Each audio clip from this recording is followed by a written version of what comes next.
So automate to innovate. So what is the meaning of this automate to innovate, right? How you can go with the automation to innovations, right? This is the very important concept. And then how you can achieve, right? And how you can move toward the innovation from the automations.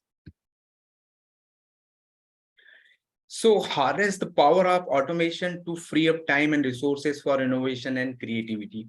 So when you are going for an automation, so you don't put any manual effort, right, for scheduling the job, taking up manual builds, testing, and taking up code reviews, deployment, and all this stuff. So these are basically taken care by your particularly DevOps tools and the processes using the automations, right?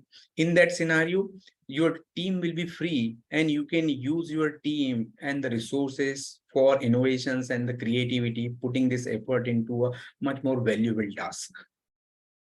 So if you really like it, you can subscribe to our channel, follow us on Instagram, and for more details, you can just check the link given below into the description.